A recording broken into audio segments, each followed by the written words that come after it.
The Weekend Breakfast Show, 7am till 10am, Saturday and Sunday, with DJ Foz on Dorset's Riviera Radio. Tonight, one of English football's most remarkable modern success stories stands on the brink of a financial earthquake, less than a decade on from Premier League glory.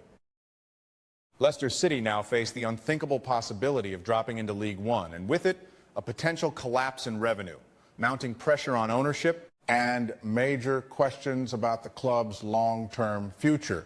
What would relegation to the third tier really mean for the finances at the King Power Stadium? How severe could the cost-cutting become?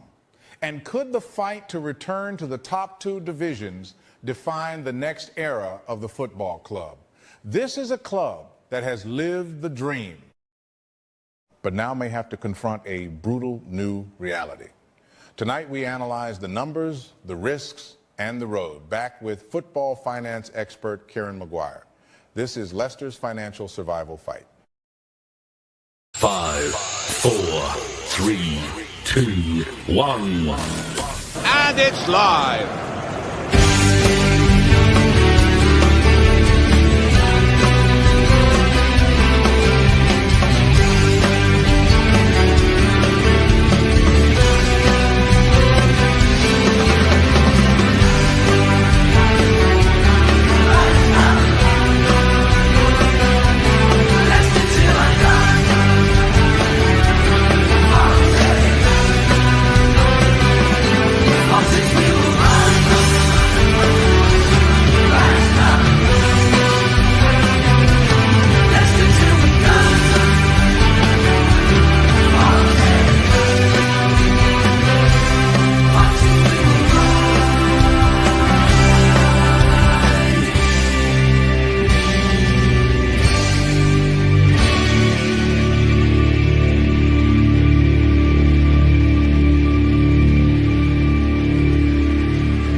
This is Leicester Till I Die TV. Watch and subscribe on YouTube and listen on your podcast platform. Hello. Oh, let me get myself big. Which one am I pressing? That one? No. There we go. That one will do for now. Good evening, everybody. How the devil are you? Yeah, that is a bit depressing. And it's going to be depressing even more soon because he hasn't turned up, Kieran Maguire. He said he was going to pop on tonight at 8 o'clock. I've sent him a message at 2 minutes past 8 and he's not replied to me. So we haven't, unfortunately, got Kieran Maguire with us. So we're going to have to try and get along without him now, as Viola Wills once said. Craig hopefully will be joining us in a minute. And no, it's not Kieran, I know, but we're going to discuss because this is all on the back of an interview we did with Leicestershire Live. And I thought, well, let's get the actual the questions out and we'll ask him direct. But unfortunately, like I say, he is nowhere to be seen. The little devil. So get your comments in. Let's just go down here. Craig is in. Hi, Craig. Paul's in. Clibo's in. I'm sure some of you might be leaving with him not coming in. Craig, if I said it, Paul. Clibo. Nate is in. Wayne is in. Michael is in. Thank you very much, Wayne. Well, you know, I thought I was having to keep up with Steve tonight, but he's otherwise engaged. Obviously, I've had to let him go. Look, if anybody wants to come on and join me and Craig, if Craig comes on, you will be more than welcome. Like I say, it's all gone a little bit tits up tonight, so you will have to bear with us. But at least I'm not going to be alone because at least my faithful number 2 is here. Craig, good evening, sir. How are you? I'm good, thanks. Are you describing me as a number 2? Well, you are my Andy King. Well, Fair enough. Well, I think my I win could have ratio is called better you. than that. There you go. So say that again. Sorry. I think my win ratio is better than his. Well, yes, definitely. Wayne will join us as well. Look, I'm really sorry about this, everybody, and I've messed Craig about, and I messed Steve about because he was coming on at 2 minutes, and it's always a few minutes late, but you allow that, and look, you don't want to go mad because you don't know what's happened. You know, he could be sat next to a hospital bed or something. But yeah. I presume you've read that piece in the Mercury. I didn't read it on the Mercury because I didn't have time to go through all the adverts. I know what you mean. Yeah, I am aware of what's going on, and it's an interesting situation. I mean, obviously, it's one that we hope that we don't have to face. But any more performances like the weekend, and we definitely will be. That's for sure. Yeah, but no, that's the thing, isn't it? I mean, it's looking more and more like it's going to happen. Yeah. And for me, my problem is I'm past caring, and that's awful, isn't it? It is, but you know what? It's exactly the same thought that I had in my head about an hour ago of just thinking that I don't get as wound up or as passionate as I used to because most people I think are just so disconnected, and it's not just. I can only speak for me. It's not just my club that I feel disconnected from. It's football in general. Yeah. Because there's so much about the game that I really, really don't like nowadays. I was having this conversation a couple of days ago, from VAR, but to play acting by players, using every trick in the book to pull the wool over the ref's eyes, the actual football itself, which is dull as ditch water most of the time, of pass, and then to take it to a new level, the Chelsea huddle around the ref. I mean, what the hell is going on in football these days? And then a manager trying to defend it as well. Yeah. And I'm very, very pleased that they're already 2 down tonight. Are they? Oh, well, good.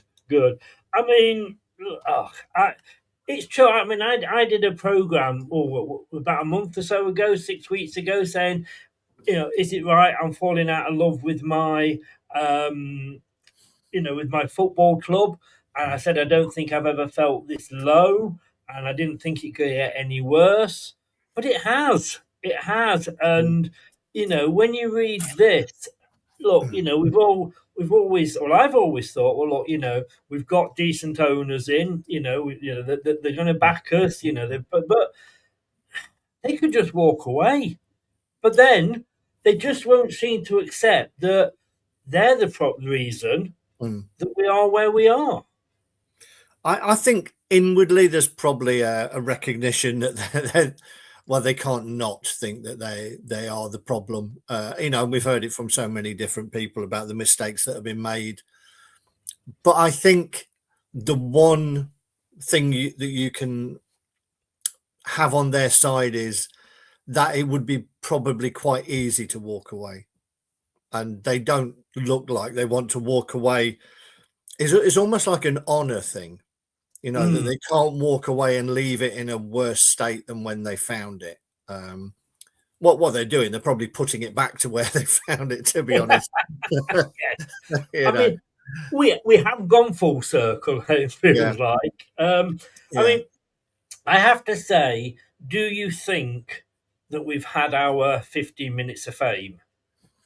No, I don't think so. I think we'll bounce back. It's going to take a while, but I think we will. It was interesting. There was a report out this week about the top. I don't know if it was the top 100 clubs in Europe or something in terms of size of the club of how they calculate it. I don't know. I assume it's on overall wealth, you know, your ground, all the things that go out. And we were 15th Wow. in this. Yeah, we were 50. It was all the football clubs. It was all the English clubs ranked. That was it. And we were 15th, which surprised me, to be honest. Yes. Yes. So we are still a decent sized club, you know, and, you know, I've said it so many times that football's cyclical. You know, it's a penny farthing wheel at the minute. It seems that far round to get back to where we started. But I think the club is too big to wallow down there forever. You know, you can get caught down there. You know, Chef Wednesday, Sunderland were down there for 2 or 3 years. You know, bigger clubs than us. You're talking Leeds as well have been down there. So it takes time, but eventually it'll come good. We've got to ride it out. You know, whether we like it or not, as fans, we have no choice. We'll still be there and still be following. The problem for me is I'm 65 and I don't know whether I'll still be around to see that when it happens. That is the real problem. I think you will, Chris. I think you've got luckily you've got another 30 years in you. One of my customers, Chris, is just turned 104. Wow. I don't think I could do with another 40 years of putting up with this shit from Leicester every time. I mean, Wayne, what when you say he's a customer of yours, what do you sell? You're not a drug dealer, are you? No, I do cleaning. I do window cleaning and things like that. And he's 104. She does puzzles. She plays keyboard. She's brilliant. Yeah. Wow. Sharp as a razor. Old school, you see. Does she pay you, you know, properly? Does she pay you in kind, or she pays me in buttons, Chris? I probably would believe it as well. Wayne, thank you very much for joining us. Like I say, I spent 2 hours this afternoon with questions, putting them in the right order. And like I say, I don't want to go too mad because you don't know what's happened. You know, hopefully it's not bad news, but it has sort of let us down last minute. Steve did scare me. I wanted to just say one thing, Chris. I first tuned into your channel with Craig and Kate because I just love the sort of, despite all the emotional roller coaster of everything, people go down regular, seen it all, done it all, seen the highs and lows, and that's what you need to put it all into perspective. So big love for Craig. You know what I mean? That's the way you got to be because life is ups and downs, and that's what it is. Craig has always been my safety buffer, if you like. No matter how much I rant, he's always there with his calming. I used to call him my wise old owl, didn't I? You did. Yeah. Yes. In fact, now I'm your good Samaritan. Talking you off the bridge. Oh, well, I've been up there a long time, believe you me. In fact, I found your old jingle the other day, you know, with the guy with the white beard. But look, like I say, I've got all these questions set out, and and I've got to say, Steve scared me when I said put a few questions together, and he came back with about 10. I'm thinking, I don't think we're going to have him on that long, you know. But look, the first thing we've got to say is if we go down, my big worry is, Wayne, that we've still got a lot of players on contracts with no relegation clause in them. So, you know, some of those players, and 7 players that started on Saturday have played for us in the Premier League. Yeah, and that's been the problem. I mean, with regards to PSR and hitting the targets, that's fair enough. But if you get things right on the pitch, we wouldn't really even need to be having these conversations. It would just be a side chat.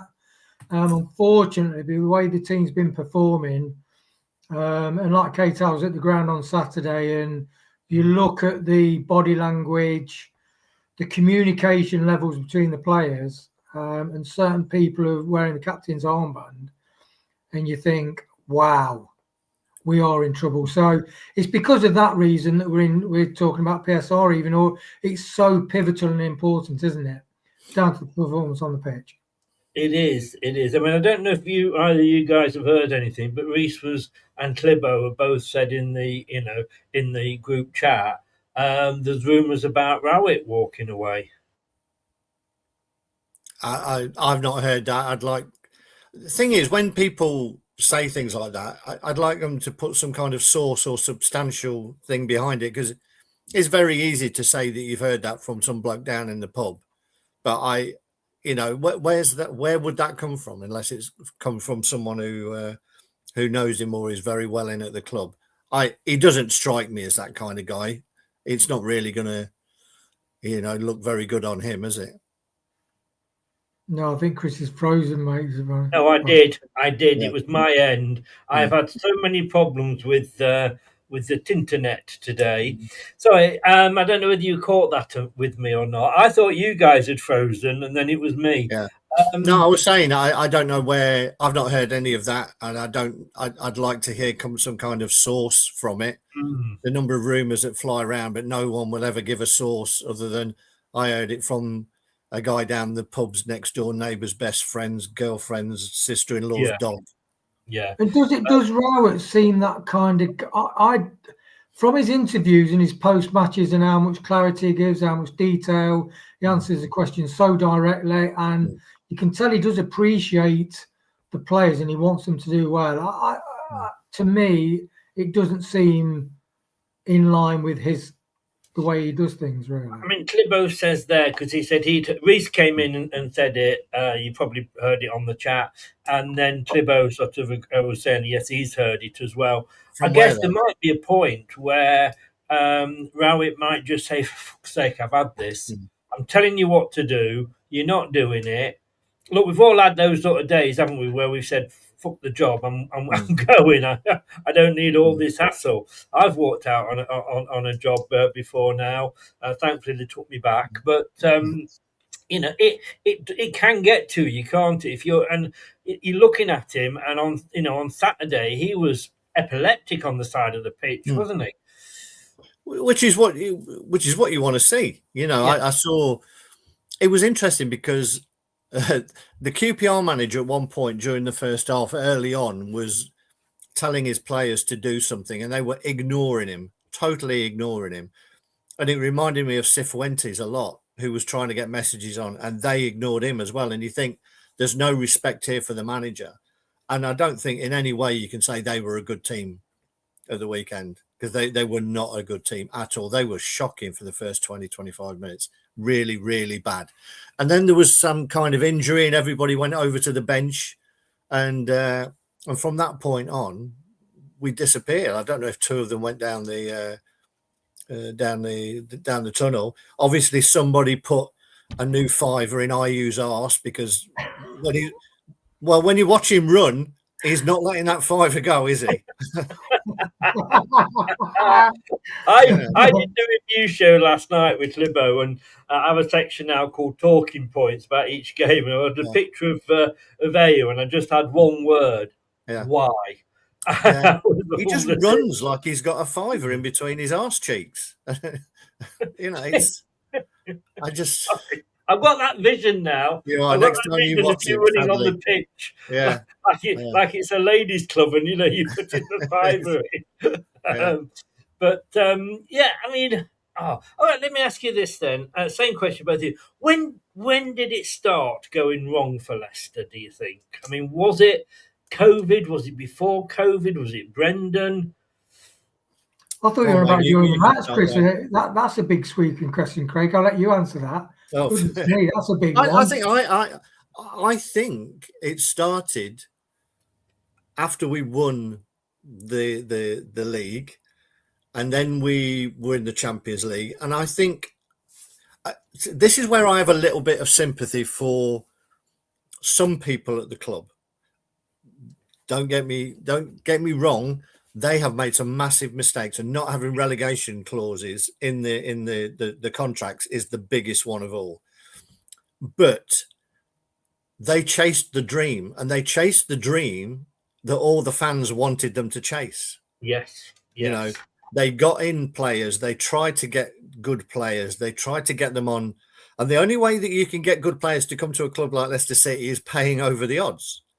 And that's the reality of it. Whether you've won the league nobody who's a player of a decent standard thinks, oh, this is a club that's got all the infrastructure behind it, that they're going to be, they're going to break into the top six.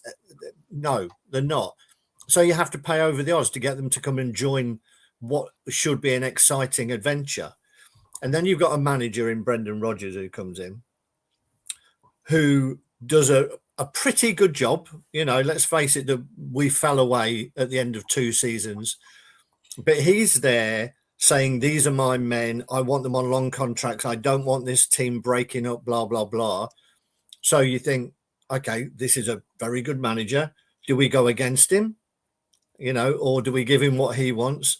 And then that all blows up. So I have sympathy from that point of view, that they tried to chase a dream that we wanted them to chase, and it didn't work. And now we're paying the consequences for that and some subsequent problems with COVID and King Power, but then also, some really, really poor decisions and some poor purchases. Wayne, there is always poor decisions, and my scary thing is I agree 110% with everything that Craig just said, and I've been saying that for ages, that you weren't going to get big names coming to us, that have taken less money and gone to Manchester United, so we were having to pay more than we probably wanted to. Say, well, even if we get relegated, we're not going to pay you, any less money. We did chase that dream, as indeed did Blackburn Rovers, as indeed did Leeds United. Had we not chased that dream, the crowd, the fans would have gone mad, and said, well, what are you doing? If we'd have gone and bought Jamie Vardy after we won the Premier League, he wouldn't have had 3 years to have come out of his shell, would he? The crowd would have gone, what the hell are we doing? Shopping in the conference. Yeah, and I agree with what Craig said. You got the COVID, you got Vishai's death, and he was pivotal. Yes. And sons are never normally, or it takes them a good long time, even if they do get up to that mark of the dad who's built the business up, it takes them a good few years. You got Rodgers and him wanting things his way, like the old argument with Soyuncu, and then when he left and Soyuncu got back in, the contracts obviously were a big thing, and the finishes of fifth and eighth, and then relegation. And in that relegation season, don't forget, if Everton had been docked points during that season, we wouldn't have been relegated from the Premier League. Yes, the players did think they were better than they are, but like Craig said, we all love that. We played Man City and beat them 5-3 at the Etihad during COVID. And Pep was a bit moody and mardy about it, but Vardy scored a brilliant near-post goal. Maddison scored a brilliant shot from outside the box. We went toe-to-toe with Arsenal, Man City, Liverpool, and we didn't fear any of them. And that we've never really done that. Even when we've sort of got to FA Cup finals before, we've never played football to that high level on, I'd say, a sort of European international level. So we were very, very close. And then with the contract side of things, it all went wrong. And with a big organisation, when it goes wrong, if you've been in business, all of us have been bumped for money, whether that's 5,000, 10,000, 30, 40,000 pounds. Sometimes that can take you 2 or 3 years to recover if you've got wages to pay. So, and with COVID, I just think it was a perfect storm for our club. But most of my older customers that have been going down for 30, 40 years, season ticket holders, they accept that although it's painful, that the fantastic times we've enjoyed, they'd rather have had those than just be mid-table or a yo-yo Prem championship side. And it's okay saying we don't mind the rough with the smooth, but this is a rough with the smooth. I mean, that was going to be my next question. I'll stick with you, Wayne. I mean, would you have taken, mid-table mediocrity in the Premier League, but we still be there, or would you have said, yeah, we'll take all that, the Premier League win, the quarter-final of the Champions League, semi-final of the Conference League in Europe, the FA Cup win, the consecutive European campaigns, knowing that we're going to get relegated and have trouble at the end of it? I would. Yeah, you would. And the bottom line is, when you're enjoying that situation, you don't know that that's going to be the case. Yeah. In fact, we strongly thought it wouldn't. But how many fans would ever dream that they would watch, the club lift the FA Cup? Yeah. Or how many fans would say, we're going to, Moscow or Italy or, you just wouldn't, and then you won the FA Cup as well. I mean, it is ridiculously surreal for a club of Leicester's size. It is. So, yeah, I'd say, and the bottom line is, it's like when Leicester won Man United 5-3 when we did the Great Escape season. We love that victory because we looked like we were going to lose the game. Yeah. That is sport. You want the jeopardy in sport. Yes. Yeah. No, you do. You do. And Craig, I'm guessing you would say the same, would you? That you would take what we had, knowing where we are now. Yeah, it's like you found an Aladdin's lamp, and you rub it and you get your 3 wishes, and it's to win the Premier League, to play in the Champions League, to win the FA Cup. Knowing that once you've had those, you'll be back where you were. You're not going to not rub the lamp, are you? You know. So you take it, and it's only because we had that makes this seem so bad. If you take those, if we'd have finished those seasons when we won the league, we won the FA Cup, and we were in the Champions League. If we hadn't have done any of those things, and we'd have finished 16th every year in the Premier League, what's happening now, whilst bad, wouldn't be so painful. It's only because you had those highs that this low seems even worse. Because don't forget, before we won the league, we went through this thing, and it was terrible, but there wasn't the level of vitriol that there is around the people at the club at that point. And it's only because we got as high as we did that feels so much worse this time. I think, Wayne, and I agree. And I think, Wayne, it is a generational thing. I was talking with Craig just before you joined us that I'm at the point where, look, we go down to League One. At the moment, we've still got a club that obviously might change if we go down.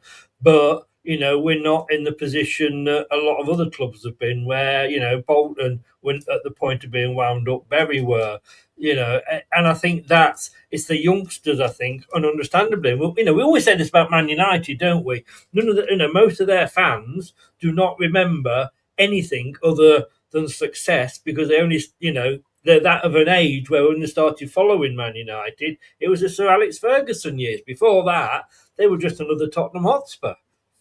Yeah, and look at how long I just chatting. I popped for a pint to the Pack and Peanuts after work. Chatting with one of the locals, Man United fan. I said, I wish I'd have put because I thought with the signings, Man United will get in Europe. And I said, so are you finally? He said, yeah, it's took us such a long time to get back. And we're actually playing some really good football.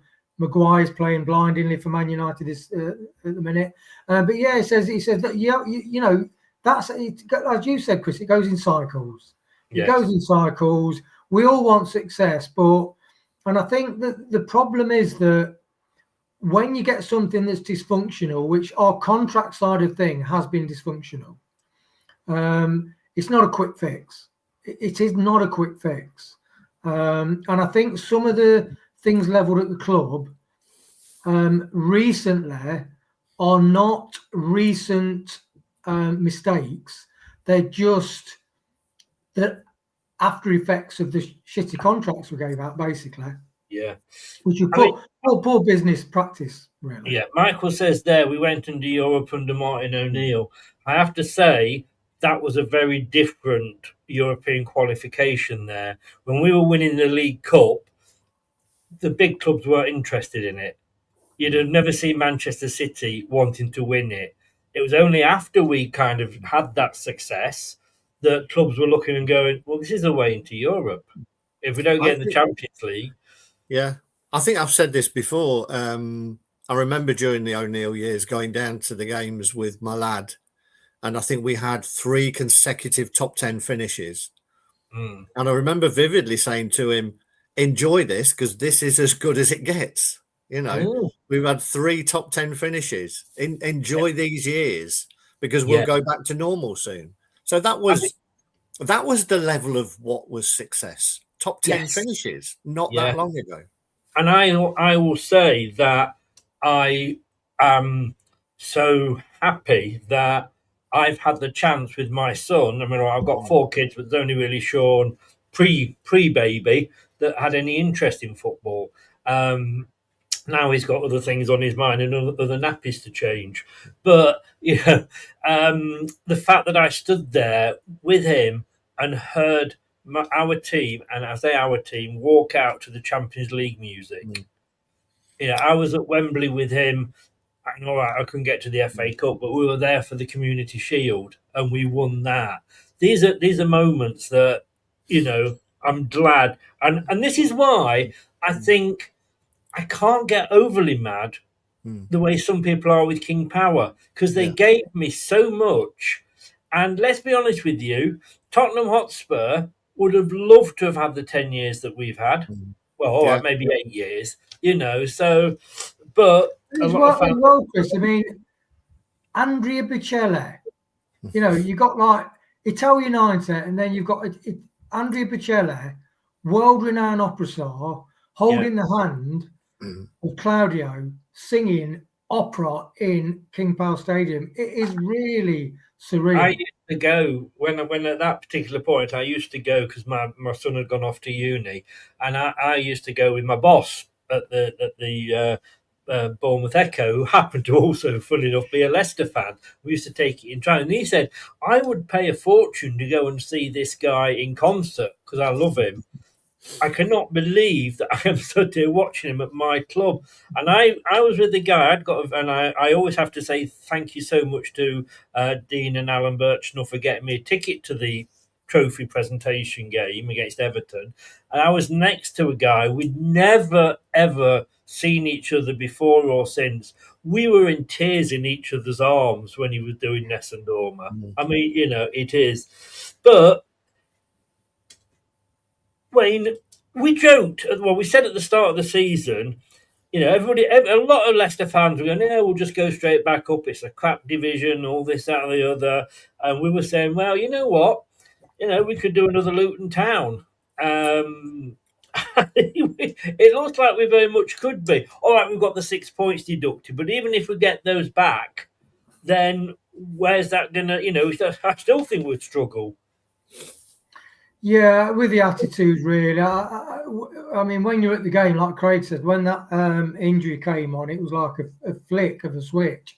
In fact, I went with Paul, who was very kind, got me a ticket, and he basically was really worried, as an away fan, that if we scored early, we would absolutely thump them. And they were pretty ordinary, to be honest. I was trying to be polite to Paul. And he was concerned about getting dragged into the relegation zone, but just them 3 points means they're safe now on 50 points. And they were there for the taking, really. And that's a frustration with professional sports athletes who part of their responsibility is mental resilience in being able to fight through things. And we've been lacking in that, really. And that's been our Achilles heel, really. Yeah. Moving on to looking towards the future, then, Craig. If you've been polishing your crystal balls, don't be rude.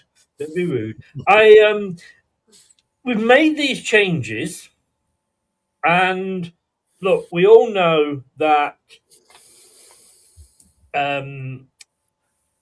John Rudkin allegedly got a promotion. We don't know what's going on behind the scenes. I mean, the way I personally look at it, I think there's a bit of a thing of like, look, John, I need to sort of do that, but get you out, but I can't. You're a good friend. You've stuck by me. You've helped me through everything with my dad. I'm going to give you this position. You still have a good wage. You'll have a fancy title, but you won't actually necessarily have any hands-on day-to-day running. But apart from that, look at the guy that's got in from the City Group. Of these, they look to be very, very strong appointments.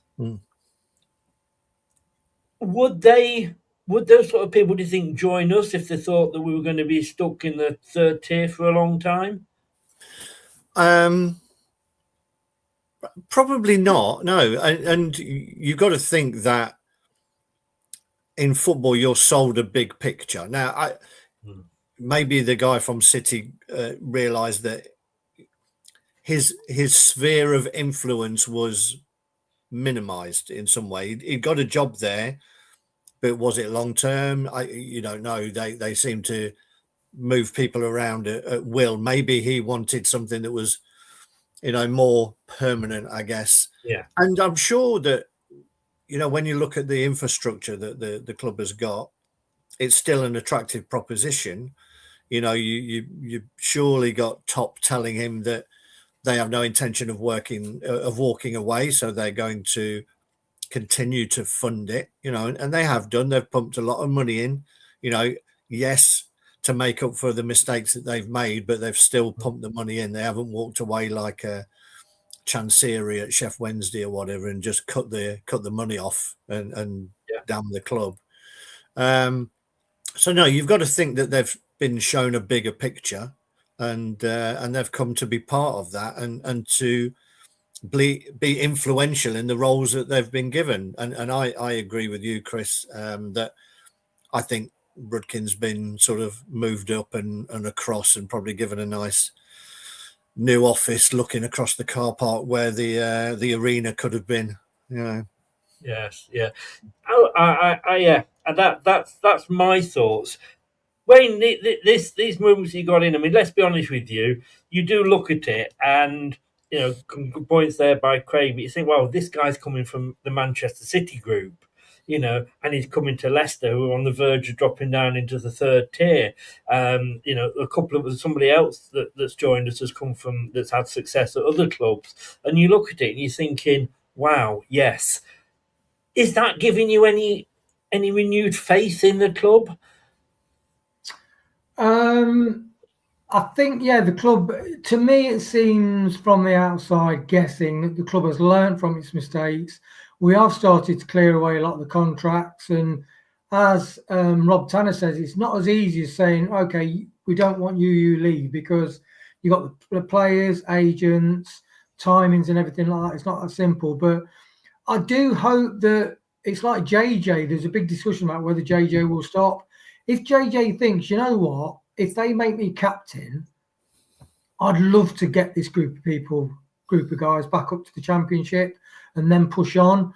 So it's whether they really feel, like Craig says, there's a project there.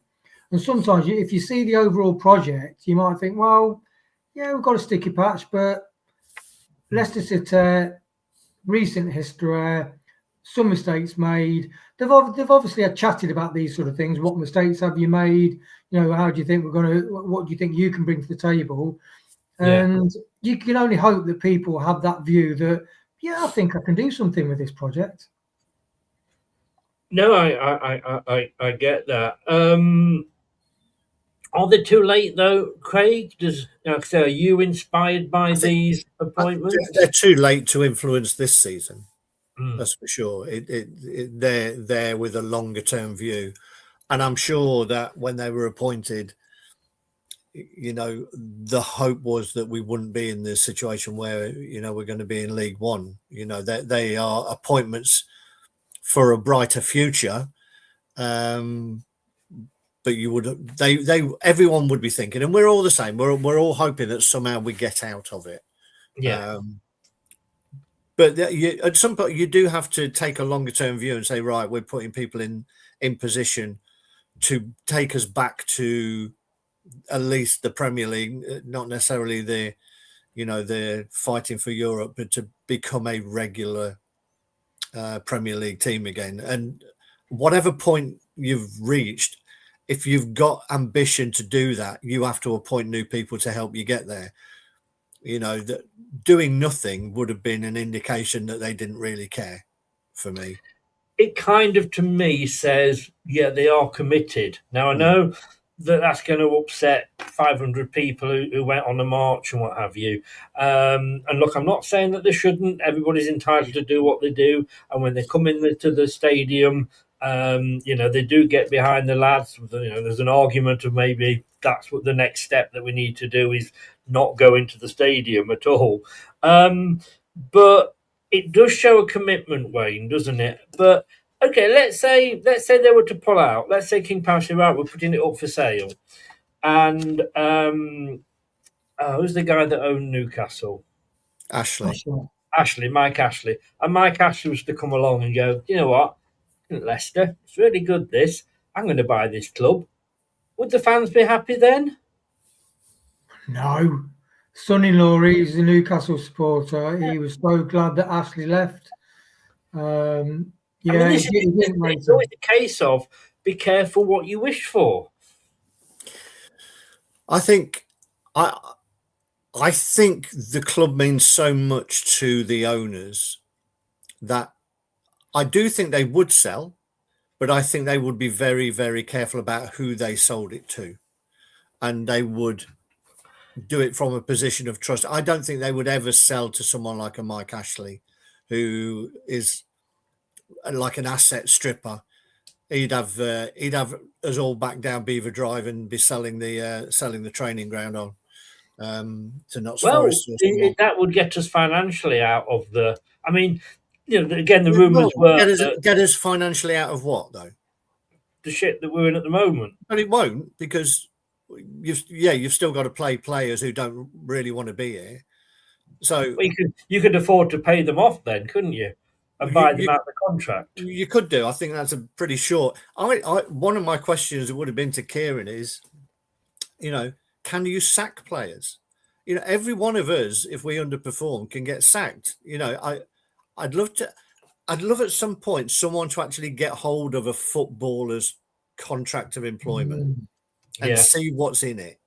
There must be ex-players out there who would be willing to just accidentally slip their contract of employment under someone else's nose, because in every other job in the world you can get sacked if you don't meet the requirements.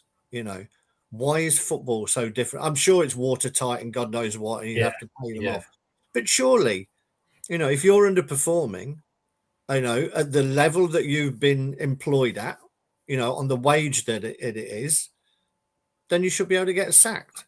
I think years ago, you could, and there are so many stories about Nigel Clough, and they're all brilliant, but, just in fashion of going into his office and after the Saturday when he didn't play very well, and Cloughie says, really, really don't want you here, but go and have a think and let me know what you feel on Monday. And apparently he went into the office on Monday morning and said, no, I've been, talking to God over the weekend. I've been praying, and I think I'll just stay and fight for my place. And Brian Clough said, "There's only one God in this place, son, and it's me now. Fuck off." But you couldn't do that. I know it's class, isn't it? But you couldn't get away with that anymore. But I mean, we made a thing earlier. We were saying, apparently, why didn't we sell Beaver Drive? But apparently, we have to get permission off the YMCA. Now, that's making a huge song and dance about it, isn't it? Yeah, we're not going to run through all those, are we? Yeah. I mean, somebody threw that in there. I don't know how much truth is in that. I'd be surprised if you own the land, But we have to go through the YMCA to get there, don't we, or something? Well, I don't know. Again, it's just someone's put a rumor out there who said that. There's no subsequent, substantial claim behind it. Who knows? But yeah, there's it makes sense to put all of your football operations in one place and sell the asset that you've got. Wayne, do you think that? I did say, Craig will remember that we did a show a long time ago. Was Seagrave the biggest white elephant, ever in English football? Now, I'm not saying it is, because apparently we've got this golden generation of players coming through that none of us have ever seen. As soon as they sort of get the smell of real grass under their feet, we never see them again. But do you think that was wrong? Because, I mean, I don't know which way it was. I think it was possibly the dad didn't want it. He felt he wanted to get the team right first, where the top, it might could have been the other way around, said, no, we need to get that to develop. I mean, that's not help. £15 million a year. Just think of that. £15 million a year to run a 5-star hotel for the players. Yeah, well, Seagrave is literally 5 minutes from here, and I drove on Monday to watch the under-21s, but there was roadworks. I had to go around the A46. Took me double the time, 10 minutes. Pulled up to the kiosk. Hey, mate, how you doing? The under-21s. He says, you'll have a job. It's on Friday. And I knew they played on Saturday as well, because we beat Chelsea 5-1? We beat Chelsea. Arsenal. We beat Arsenal 5-1. Beat Arsenal, yeah. On the wrong day. Oh dear. So yeah, so I'm not a fan of Seagrave at the moment. No. It is, well, there is that book. Is it this famous book? There's no winners in paradise, and I do think that, that element is true. That sometimes complacency. Most business people have really had to fight hard to develop the businesses, which is why often a lot of rich, super successful people have sons who are not really that driven. But yeah, it's an anomaly, isn't it? So we expected to see more of the youth through. And I think over the last couple of seasons, this season in particular, I don't think we've seen enough. No. Not given 15, 20 minutes in certain games. But Craig, do you think, same question to you really, is that just like an albatross round our neck? No, I think at some point you had to build a training ground. You couldn't have developed Beaver Drive anymore. Whether they went all out, whether they could have phased it a little bit more, I don't know. At the end of it, it was you can't say that it's not attractive to players. It's whether it's attractive to the right kind of players. If it's too cushy, then people will say, oh yeah, this is where I want to be. But I think but this comes down to it, you either have ambition or you don't. If you have ambition to be a top half of the Premier League club, not just a team, because a team can do it one year and not do it the next. If you have that ambition to be that level of club, then all these things come with it, So at the time, and don't forget, that would have been thought about long before it was ever opened. These are you're doing this when we're in the height of the success that's going on. That those plans were probably, when they bought the club, they would have had a view of how they want to develop, and they would want to have a new training ground, because those things take years and years and years to get off in the location. Don't forget, there were 2 or 3 different locations being touted at the time, planning permission, all those things. That's a long-term project that would have been started, I would imagine, almost as soon as they bought the club. And hopefully it will come good. As you say, you look at the under-21s, the under-18s have played away at Brighton tonight and drawn 3-3, I think, with Brighton, who are in the top 3 in that division. So it's about turning those into first-team players now, and that's always going to be the mission, isn't it? But I don't think it's a big white elephant. No. And further to that, Craig, and the 2-pronged development was the development around the stadium as well, wasn't it? Yeah. The hotel, entertainment centre.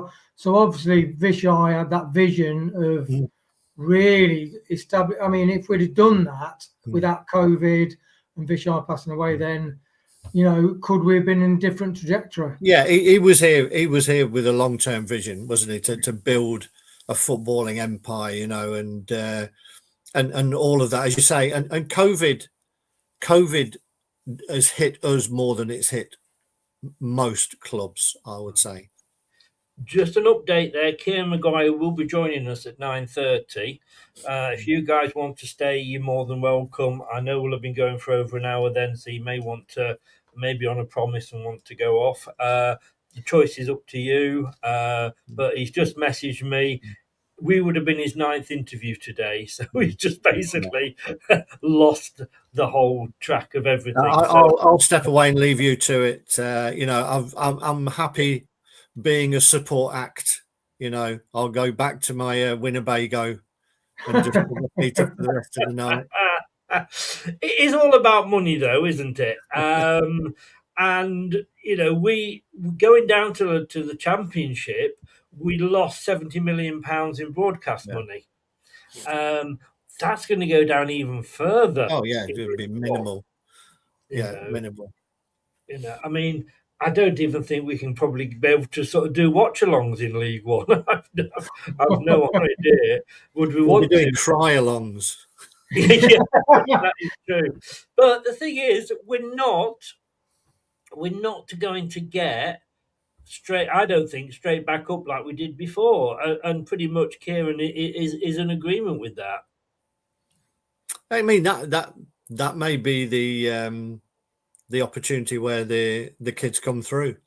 That you take that sort of almost like 2-3 year view, and you decide to cut your cloth accordingly. That you've got a lot of players who should be of a decent standard at that level, and that's the time you get to. It's really difficult because at the start of the season we were all getting very excited about the kids, but unless you start well, it's very difficult. I think Cooper threw a few in at the start and they didn't really perform, and then they get put back.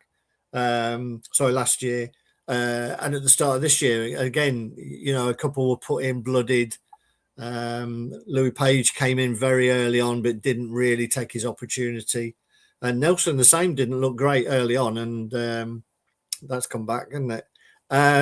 But so it's difficult knowing when and where to blood the players, because if you put a lot in at the start and you don't start well, then you can't leave them in there, and it's a difficult thing.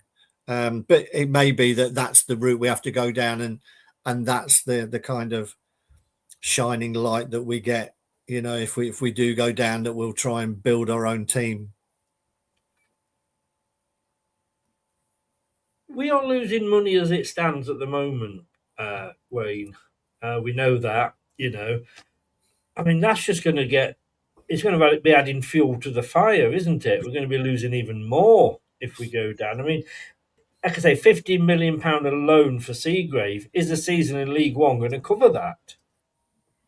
Well, the running cost of Seagrave is astronomical, isn't it? Really, it's astronomical. It's a Premier club. You don't get one of the world's top 6 training facilities, and it not cost a fortune to run. And that's the knock-on effect of once you start a downward spiral as a business with big costs and lowering revenue, that is a recipe for trouble. And it's like the revenue of the season tickets. So what prices will the season tickets be? Your sponsorships, everything really. Even, I suppose, your corporate hospitality and all those kind of areas, they all have a knock-on effect. And it's a serious situation. The one thing I would like to say is, like in nature, forest fires are seen like the end of something, but sometimes it can be the start of regeneration. And I know a lot of younger fans don't like the idea of it, but if you've seen the highs and lows before, sometimes to start back at ground zero is not a bad thing if it stops the ridiculous contracts, signing not only players like Tom has been going on about with a poor attitude when it comes to not only, because most sports people are the top people that separate the top 70% from 30%, and then the top 5% or 2% are people with practice a lot on their mental approach, on their attitude, on honing the skills. It's the attitude that separates those top level sports people. So we need more of those people in this club. And unfortunately, we've got a lot of players that, like the captain on Saturday, that are willing to stroll around and actually think they can justify a £50,000 contract a week, which is just not right. As well, Craig, the other big thing we're going to struggle with is a shirt sponsor. I mean, with the reduced TV coverage and the reduced exposure, and the fact that I think that nobody can have betting on the shirts as of next season, we're going to get absolutely. Well, I think we're going to give it away, aren't we? Well, I was thinking that if we do have to go down the route of playing more and more of these youngsters, maybe we could approach the BBC and have CBBS or or Nickelodeon or something like that. No, don't be ageist. Don't be ageist, young Craig. No, I'm saying, if that's the route down there, let's start appealing to them. And Mothercare's still going. No, unfortunately. They could all come out with the sponsors in a pram, couldn't they? With the little exactly. Pampers. Well, we've been playing enough for Pampers, haven't we? Yeah. Let's be honest, your shit. Yeah.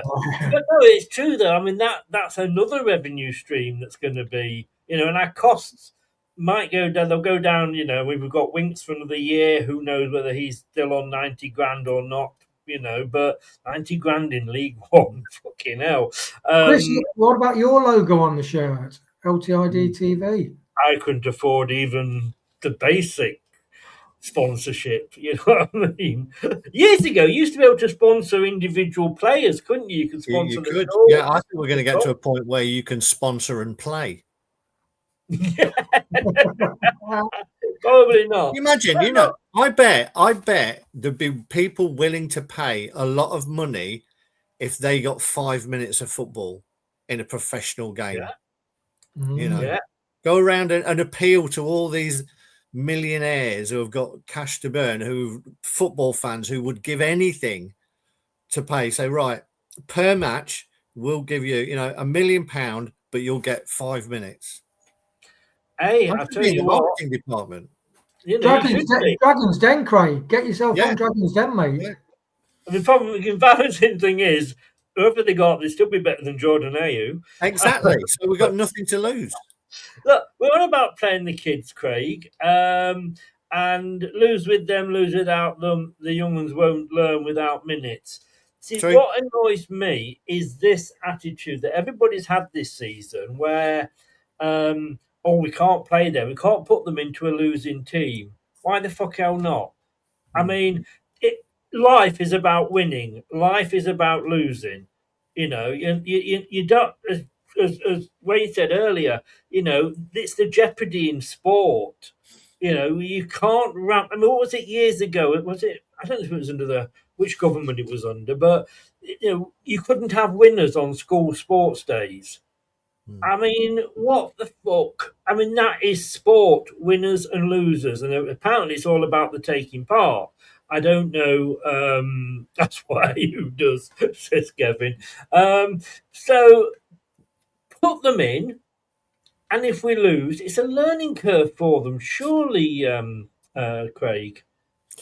Up to a point, it's whether it hampers a development of a player when he's in a team that is struggling so bad. We and case in point, would any of you say that we've seen Monga develop this season? I don't think so. And you could say that he's not had enough minutes on the pitch regularly to play through his bad things, but I haven't seen progress from him, to be honest.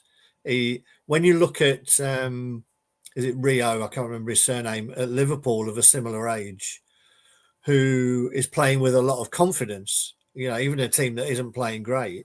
But I haven't seen that from Monga. I haven't seen the end product from Monga. And there's a lot of reasons for that. You could be dazzling down the wing, look up, and, Ayew's halfway, making his way into the penalty box, to be honest.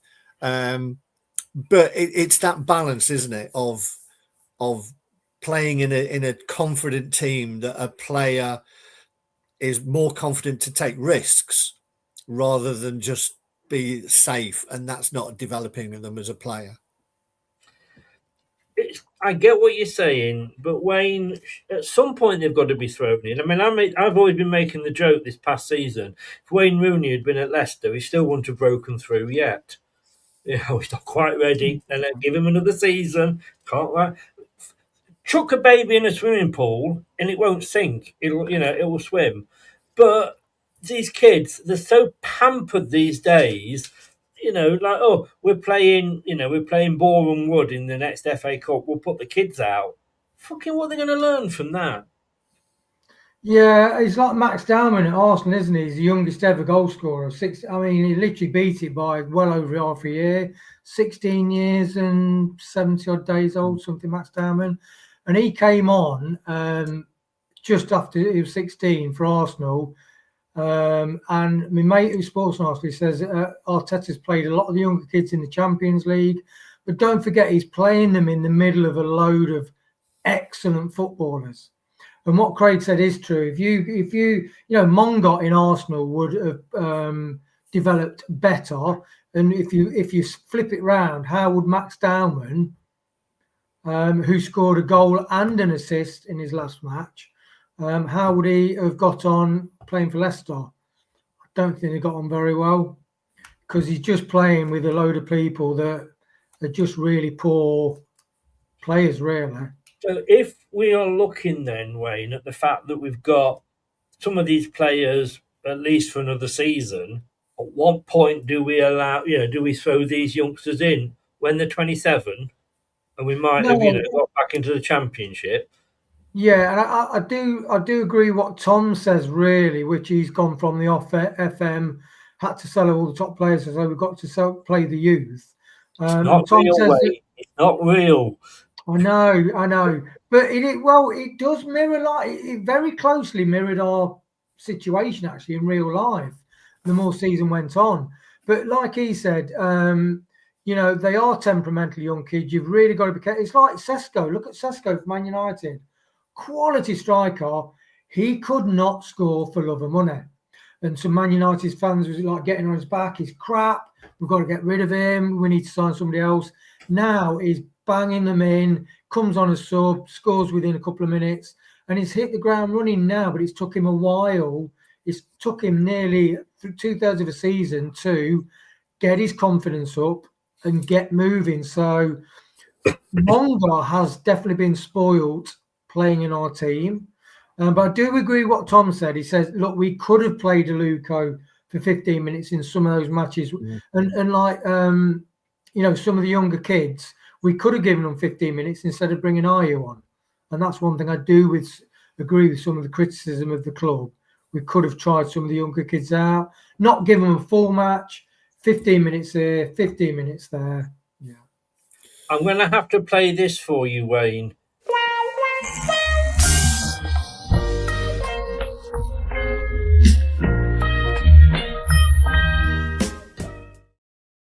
I think there's a bit of a bromance going on here between Wayne and Tom. So you want to tell us, Wayne? Yeah. I need to buy a Scylla one? A Scylla Black one said, I need to buy a hat? I get a bit, the FM thing, that I've watched that, and I don't play computer games, but that's been really interesting as an experiment on the reality of playing a whole youth system basically in League Two, and all the pitfalls that happens because of it. Yeah. It was my idea to take it down to League Two and start again, sort of thing. We've got one person in here who has a season ticket and one who doesn't. If we get relegated, Craig, will you and Scott be renewing? Of course we will. Yeah, we're Leicester fans. That's unless we become some other issue. But as it stands, you follow them through thick and thin. To be honest, it'll always be my team. It'll always be his team, and the allegories between your football club and your family are, just too numerous to mention. You hate members of your family at sometimes, but you wouldn't walk away from them, and you're proud of them when they do well. You're proud of them when they do well, and you're disappointed by them when they let you down, but you don't turn your back on them, and that's how I see it. Wayne, there will be, I'm sure, seats available. Would you consider buying a season ticket next season? Yeah, I've wanted to, because I until sort of 50 odd years old. But I would, to be honest. And like Craig, it's like when you buy a car or you buy a brand new sofa because you've, since you first started seeing somebody moved in, you always buy secondhand stuff. You need to have hard times to appreciate good times. I'm not saying you wish it upon yourself, but it's an absolute cast iron part of life that there will be lows and there will be highs. And like Craig said, just because somebody's messed you up or pissed you off or whatever, don't all of a sudden mean you slag them off or say, I want nothing more to do with you. You're frustrated by some people, but some people will be frustrated with us. And that's life, isn't it? People let you down, we let people down. Things go right, things go wrong. And that's just life. Yeah. I mean, Dworski said there, Craig, Top's biggest mistake was failure to back Brendan and avoid relegation from the Premier League. But if I remember then, what was happening then was that he couldn't back Brendan because we'd been warned by UEFA that if we got back into Europe again, which we presumed we would be doing because we'd been in it twice, that we would be hit with, kicked out possibly because of the PSR, and that was because UEFA's PSR was different. So, and I always remember saying Top never came out and admitted that until we played Manchester United, I think it was, or Liverpool on transfer deadline day. And that's not going to change. We've got to accept that we haven't got a club that's going to come out and tell us everything. I joke that you can get more out of the KGB than you ever could out of King Power, but hopefully with these new guys that are starting, we may hear more, and it needs to happen because this isn't the club that I used to love going to watch as a kid. And look, football evolves, of course it does, but it's not even the club that used to buy us beers when we got promoted, or on the chairman's birthday. And I know it's, little gestures and all that, but that club does not exist anymore, does it?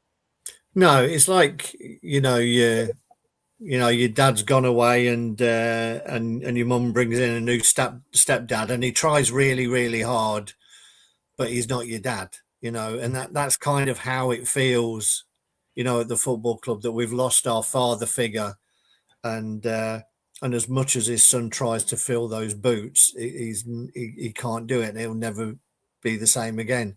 And I don't think he's helped himself by being so distant, but they do have a business to try and run and try and keep that business actually afloat in Thailand. I think the knock-on effect of COVID has caused them a hell of a lot of trouble back in Thailand, which means he hasn't been here.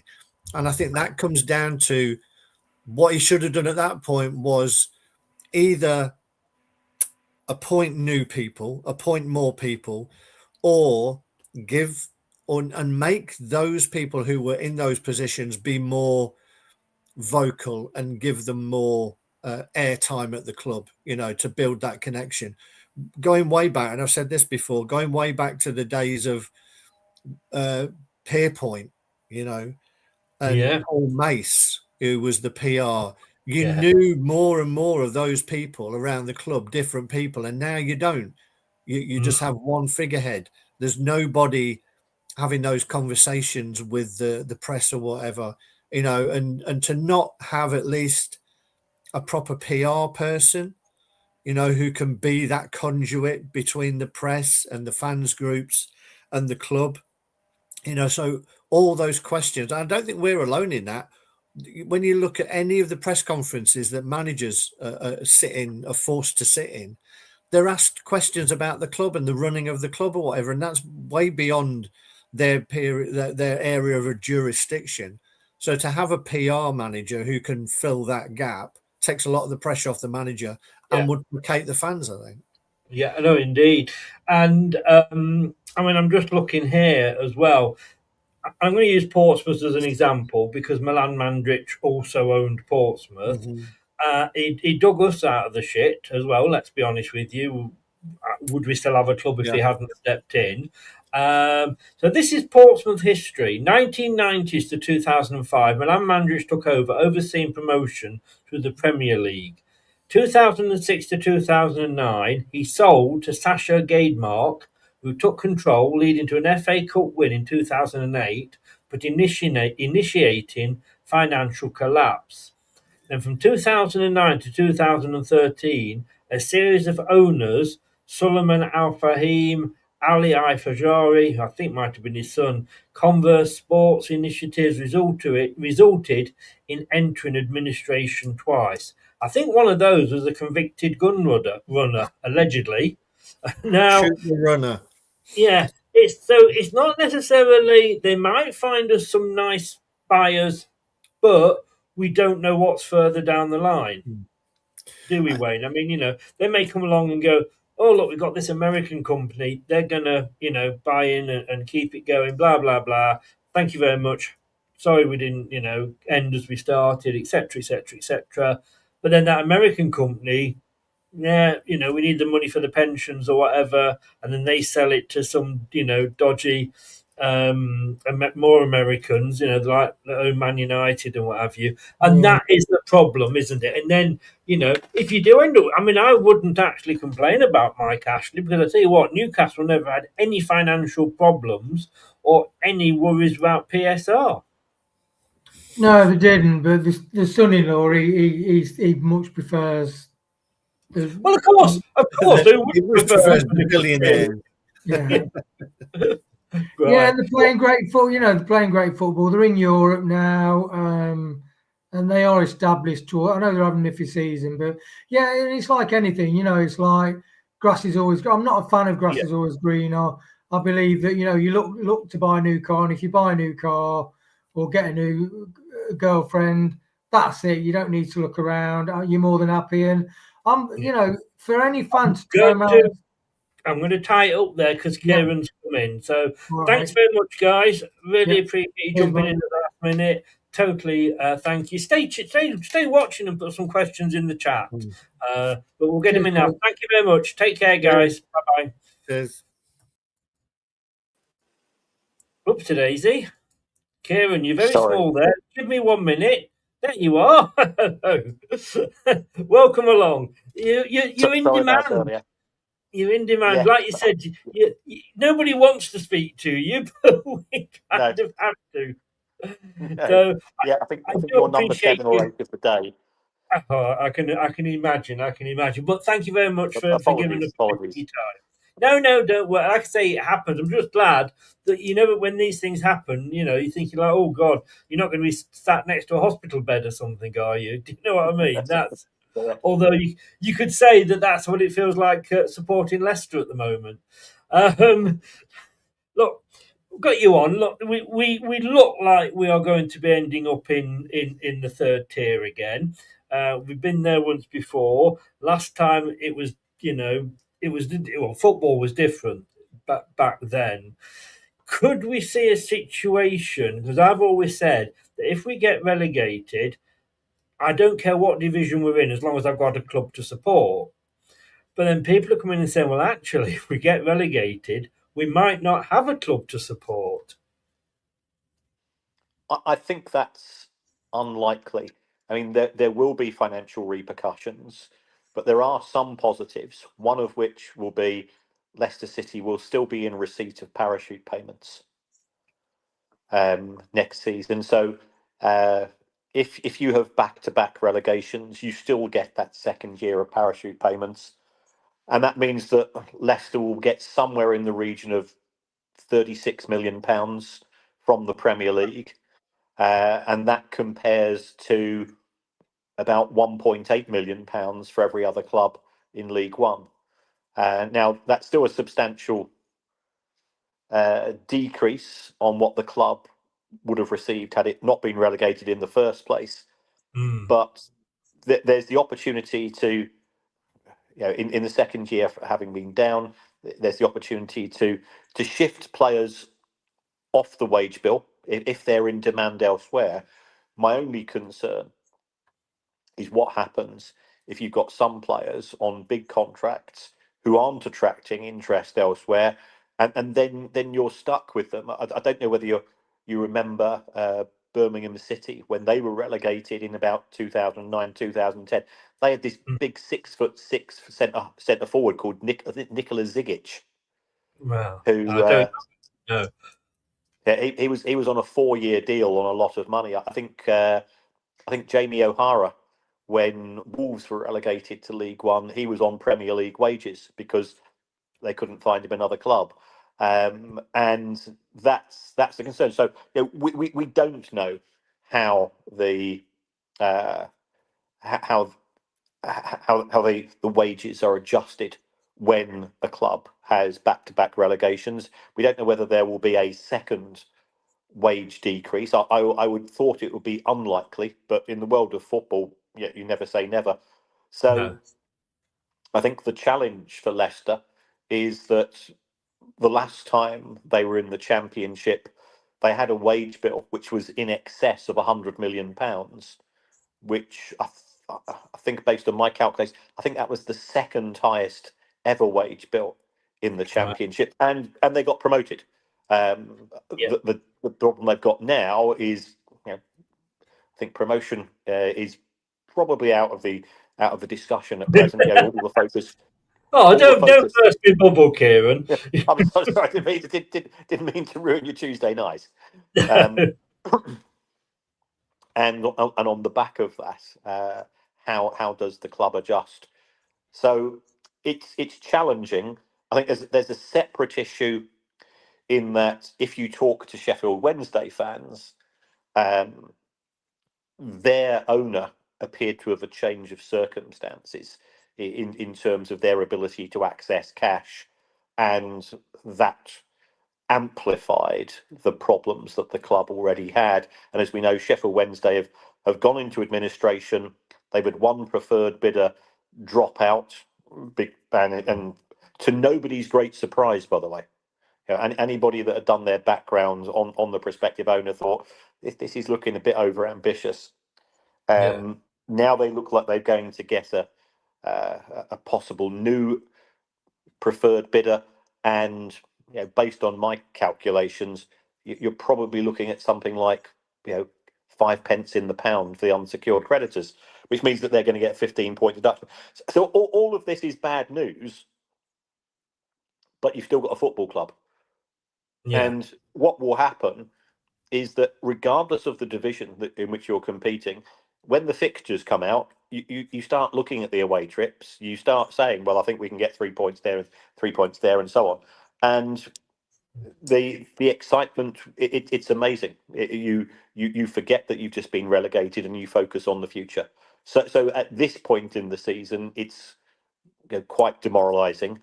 But start of next season, provided you've got a Leicester City to support, and I'm 99.99% certain that will be the case, then everything changes again.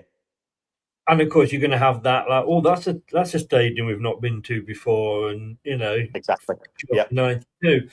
We're talking about contracts there. Well, a gentleman's just asking in the chat: is PSR a thing in League One? I'm sure it is. Yes, that they've got a different flavour. It's called SMCP, or it's Salary Cost Management Protocol. I've got no idea where they get these phrases from. It's prime David Brent, but effectively what it means is that for every £100 that the club generates, you can spend 60 pence on. You can spend £60 on your player wages. Yes. So it's not dissimilar to the rules they're introducing in the Premier League. And if the owner puts money in, again, ignore the first £500,000 or something. Once they put in more than £1 million, effectively, again, for every £100 that the owners put in, you can increase your wage bill by a further £60. So we've seen that at Birmingham City last season. We've seen that at Wrexham as well. And it does have a positive impact on the numbers. But it's all dependent upon, A, we don't know where King Power are in terms of their wealth, and B, whether they're prepared to spend it on Leicester City Football Club. Well, that's it. I mean, as owners, they're in obviously up to the net. We know there's a lot of loans that they've taken out. I can't just see them, or would you think anybody in that situation would just walk away? No, but you would have said that perhaps in case of Mel Morris at Derby. He put in £200 million. He's a very successful, very smart, very very experienced businessman, but he did walk away. He just decided, I'd had enough of this. I'm putting the club into administration, and he even wrote off all of the money that he'd invested in Leicester, in Derby County. So there is evidence of it happening before. The alternative to that is Sheffield Wednesday and Chancery. Again, he's put in probably somewhere in the region of 120 million, but he's trying to get some of his money back, and that's causing further issues as far as the administration is concerned. I want to go back to something you said about contracts, because this is a huge moan that a lot of the Leicester City fans have. And I'm not sure whether it's true or whether you will even know. But, with Leicester, they're saying that they have not got relegation clauses in the contract. I've heard that story. Ultimately, a contract's a private piece of paper between two people. Yeah. If you take a look at what happened when Leicester City were relegated from the Premier League the last time, the wage bill halved. Now, partly due to, I think, the likes of Tielemans and Maddison and so on, they all left the club. So that drove down the wage bill. Whether the remaining players had relegation clauses, we don't know. But certainly it was a story that was doing the rounds. And nobody knows just how accurate that story was. So that is a cause for concern.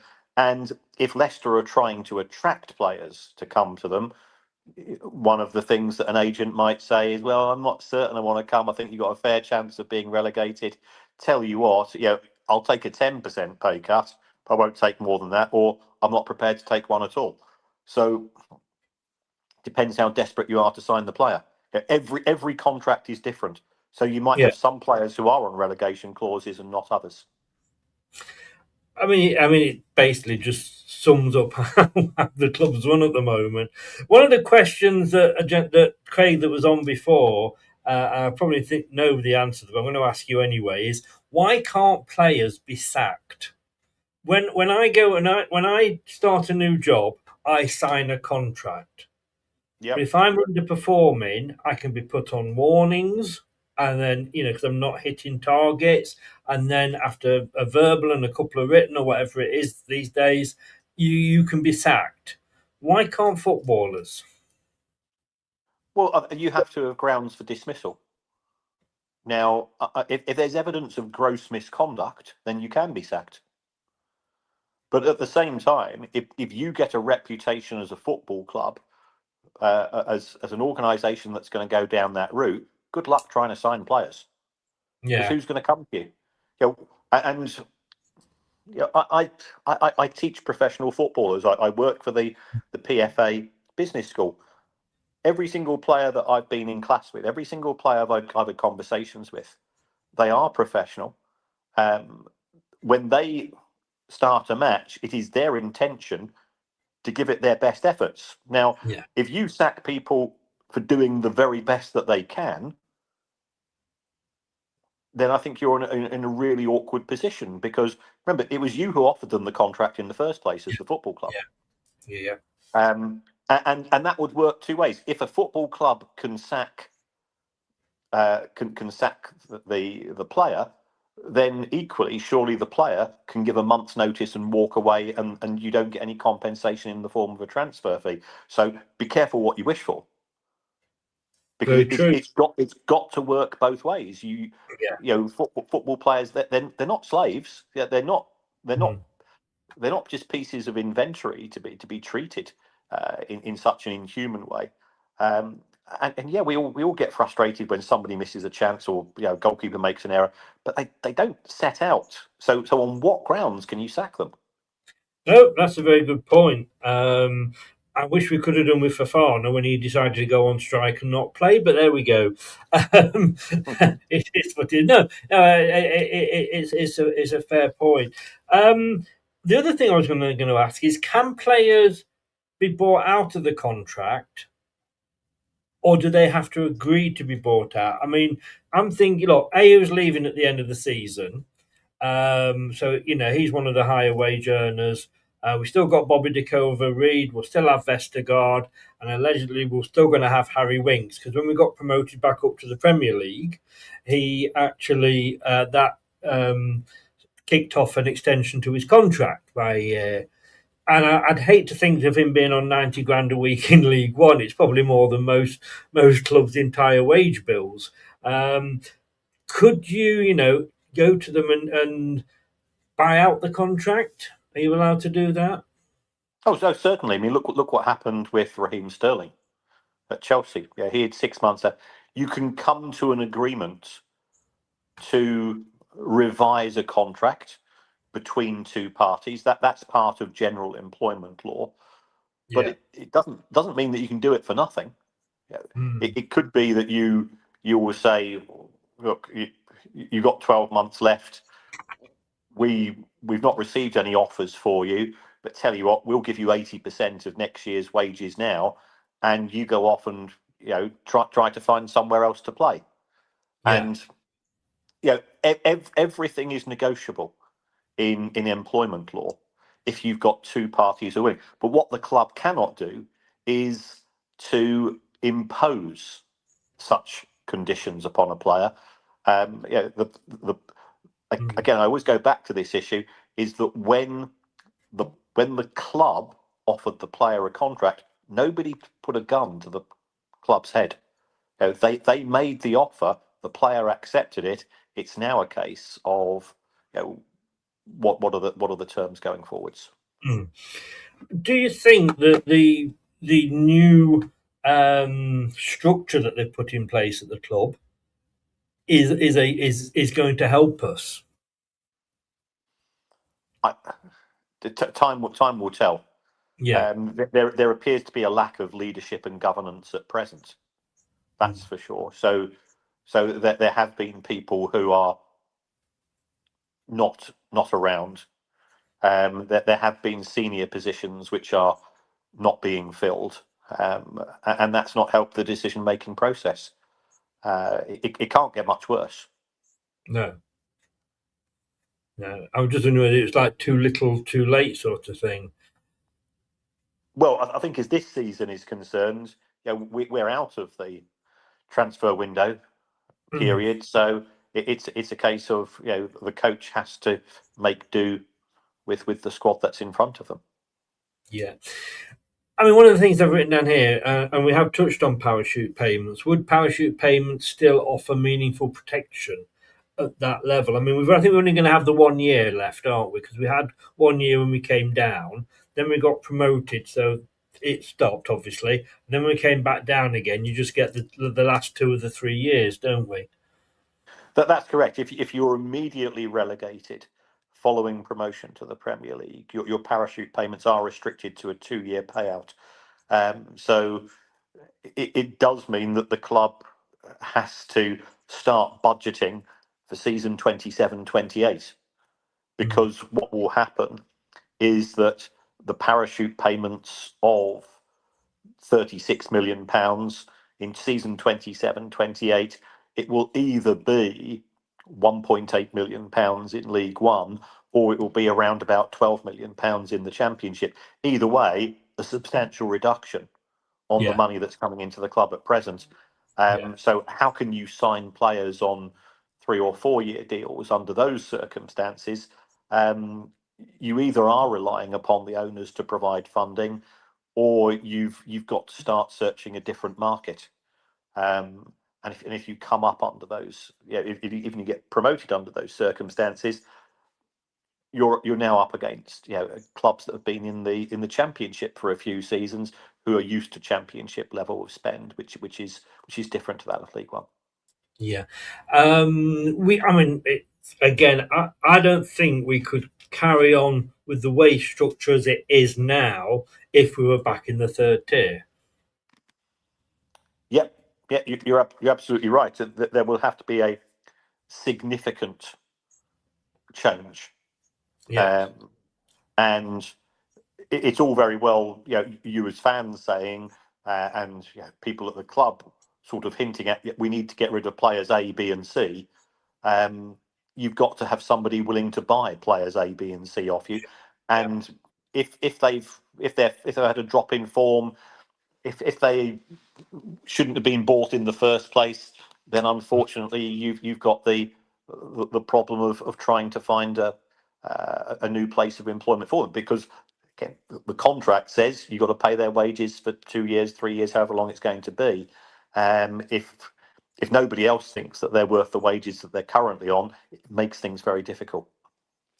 And I suppose, like you say, the other side is the fact that we're going to end up probably having to sell players that we don't want to sell, as in the youngsters coming through who are on smaller wages. So you would hope that that might be the start of a rebuild. But those are the players, nobody's not going to want sort of a 36, 37-year-old Harry Winks or a 36-year-old Yannick Vestergaard or even a 38-year-old, however old he is, Dakova Reed. But they might want a 17-year-old Jeremy Monga or, a Louis Page or a Ben Nelson. So you're almost having to be in the position of selling off the crown jewels, if you like. And then that's going to mean that you're going to be stuck even longer in the third tier. Yeah, it's a horrible, horrible industry if you are on a downward curve, because the predators will be there and they will be, they'll be looking for bargains, and also they're in a position to offer more to promising youngsters in the sense of, we're currently a championship or a Premier League club, or we are a championship club, and our intention is to go for promotion this season, whatever that's going to be. So yes, it's a voracious dog world in which you're going to be competing, regardless of the division. Let's be honest. Yeah, I mean, I know we were talking earlier, and it's almost like a generational thing about the club now, because those of us of a certain age, what I'm just going to do is just move there, and then the text doesn't go over you. We have my age group, mid-60s, been there, seen it, got the T-shirt, as they say, a sort of, we've known the bad times before, where the youngsters that are, coming through have probably only known sort of the reasonable success. And that seems to be, there just seems to be a generational thing. Generally in football, it's like, the younger Man United fans don't know anything before Alex Ferguson. Absolutely. I mean, I'm a Brighton fan. We're going to be 10 years in the Premier League next year. There are people who joined the fan base who know nothing but Premier League football, whereas I can say, well, I've done Darlington away. I've seen us get stuffed at Rochdale, and so on, and that's not a criticism of the younger fan base, because you only know what you know. Yes. And if you try to say things different, it's you can't relate to me, Grandad. And I understand where they're coming from. At the same time, I think there's a much broader issue in football, in the sense that many fans get very angry very quickly, and the scapegoat of all things in terms of football is change the manager, improves what you're going to see on the pitch. Change is not the same as improvement. You've only got to look to see what's happened at Nottingham Forest this season. They had a manager who did take them into Europe, and then they sacked him and they replaced him with Ange, which that was a disaster. And then they replaced him with Sean, and they weren't great, but they were bobbling along. Yeah. And then they changed the manager again, and nobody's quite certain where that leaves the club on a longer term basis. But it's not improved things; it's just changed them, and that sort of philosophy that we have, and it's reiterated in the media, is that a manager's under pressure, and it gives the media something to write about. I understand that. And you can point to some circumstances where a new manager has made an improvement. Equally, there's loads of times when it isn't the case. Boston, not Boston. Who is it? There's a club, Barrow on their 5th manager of the season in League No, Two. wow. Well, they're still Wow. at the arse end of League Two, regardless of how many changes they've had. Yeah. Oh, we're the same, Much as I love Gary Rowett being an ex-player, we still got, beaten at the weekend. It doesn't, if you get a new driver, the bus is still the bus. If it's an old bus on what have you. I mean, I'm trying to look at any positives about going down, and I really am struggling. And like you've said, who's going to, well, I think, is it this season that betting sponsorship ends? On No, shirts? it ends. It ends in the Premier League, so it's Ah, still part of the EFL. all right. Okay, so we might, again. It's not going to be as much money because we're not going to be as visible because you're not on the TV as often. So that's the downside. We're going to lose money on that as well. Have we got things that that we can sell to try and raise, apart from players, that we can sell to sort of, if you like, do a Chelsea? I mean, would we see the sale of the women's football club? Will we get rid of that? Or Well, yeah, but who are you going to sell it to? In the case of Chelsea and Villa and Blues, Birmingham, and Everton, they've sold it to themselves. right? Yeah. Now, can King Power do that? Possibly. It is seen as a get out of jail free card. It's got no merit apart from the fact that it digs you out of the PSR hole. But if you've got a tight budget anyway, then the chances are that even if it gives you the ability to spend more money, doesn't mean that you're going to spend it. If the owner says, well, we're not willing to spend money as far as, but there's always positives. As you said earlier, you will start. You'll get out your sat nav, you'll get out your phone map, and you say, well, I've not been to Cheltenham before, or Cambridge if they get promoted, or whoever, and all of a sudden, when that fixture comes up, I guarantee there'll be a mad scramble for tickets. I can only talk about my own experience. Brighton played Sunderland last weekend for the first time in 22 years, and everybody wanted a ticket because they were. I have been there before, but that younger generation go, well, I've not been to Sunderland, so and you'll repeat that amongst your fan base, because that is part of the joy of being a football fan. It's going to strange places, finding new pubs, and having more lunatic experiences, which you can then chat about on the way home, and they become part of folklore. And tell your grandkids when they're bouncing on your knee. I was there when we were awful. I feel like that this season, to be honest with you.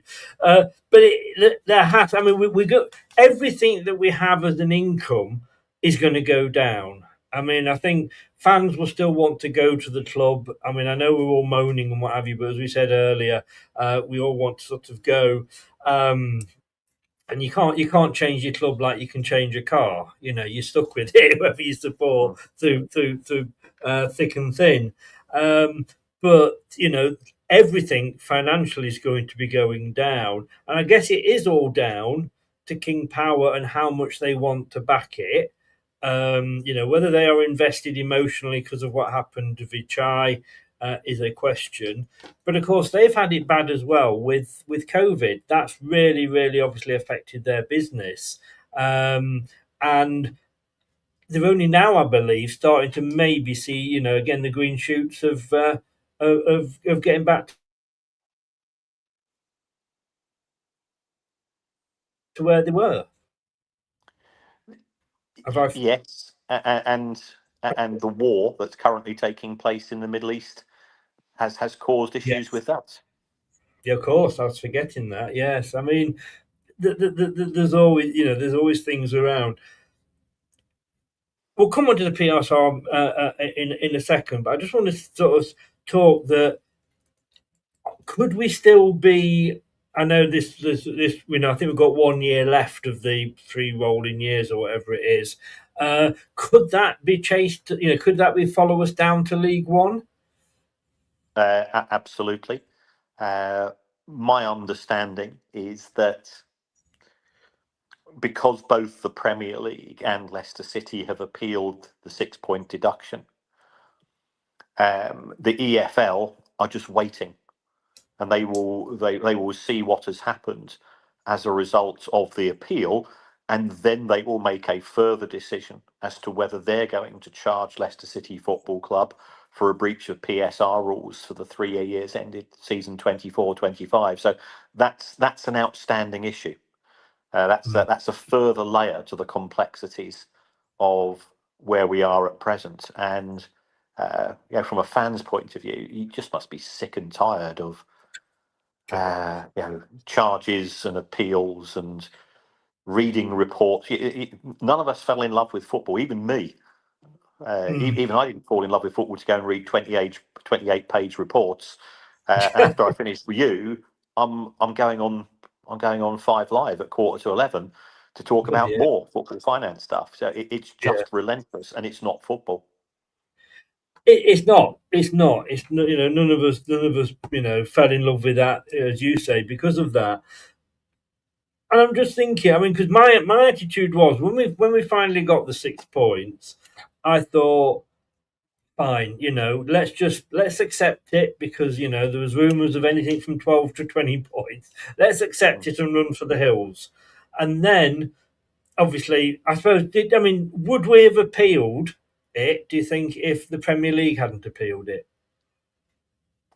Yes, because I think that the grounds for Leicester's appeal are completely independent of the grounds for the Premier League. The Premier League's view, and I'll be careful what I say, the Premier League's view is broadly along the lines of Leicester didn't cooperate.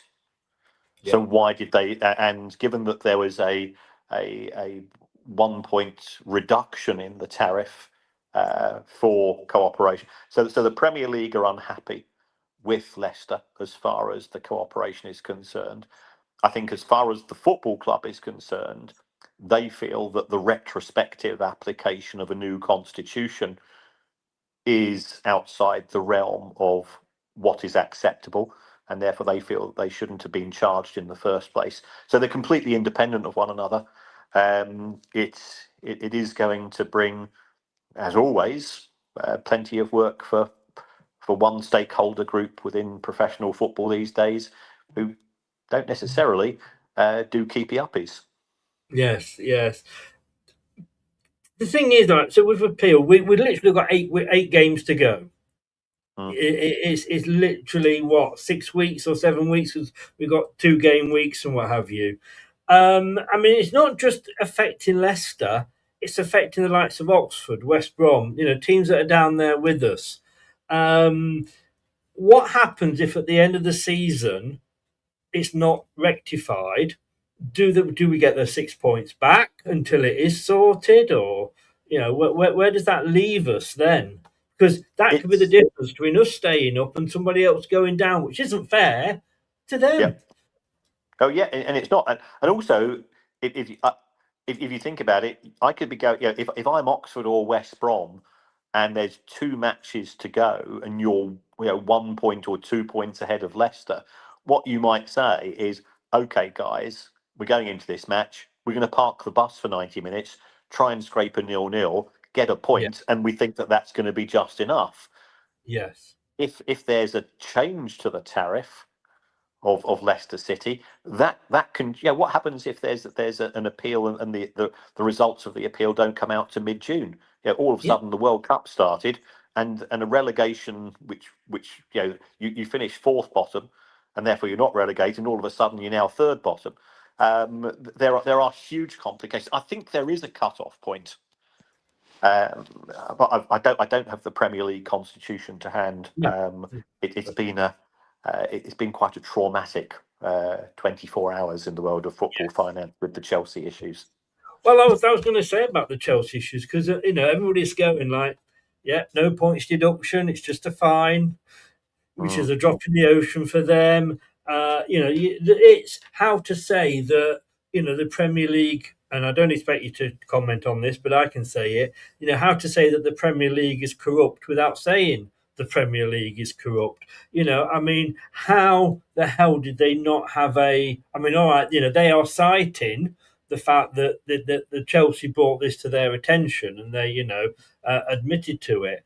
But then, the argument would be, well, look, we sold £90 million worth of players the other summer and brought nobody in apart from freebies and loan players. And I think that's what the panel was, why we didn't get that extra point, because we were trying to rectify what had gone on. But it does seem, and we say this all the time, it is one rule.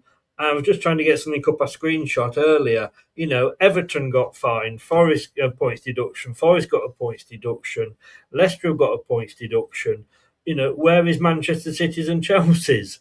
And how the hell did they get a fine and not a points deduction?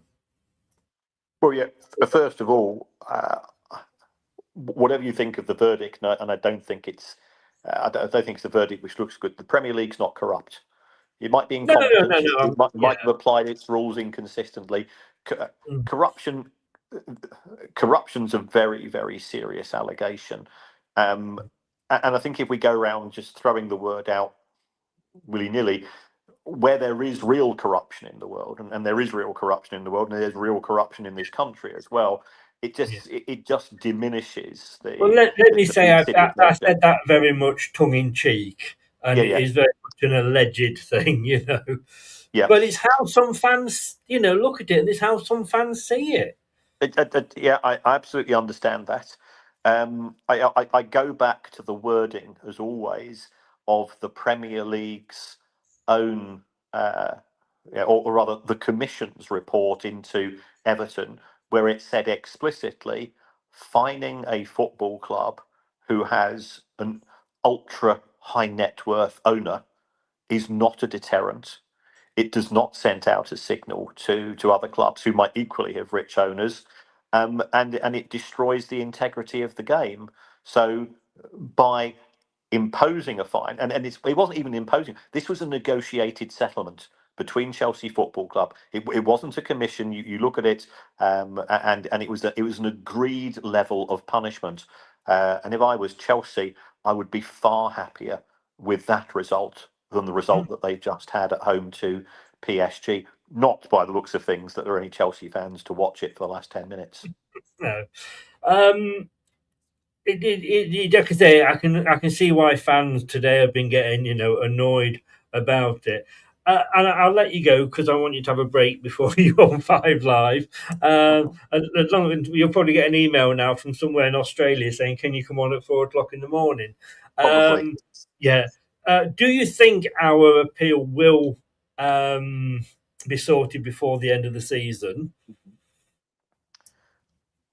I think there is a desire for it to be sorted. And there could be complications. What happens if it goes beyond the end of the season, and then Leicester get another 2 points deduction, which gets imposed at the start of 26-27, but could have been the difference between somebody else avoiding relegation and so on. And we do have precedents there. Derby County they came to a financial settlement with both Wycombe Wanderers and Middlesbrough. When they were involved in financial fair play issues, which were very complex, and it destroys the magic of the game.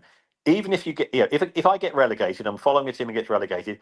If I can say, well, we played 38 games or 46 games or whatever it's going to be, and I didn't like getting relegated, but over 46 games we weren't good enough.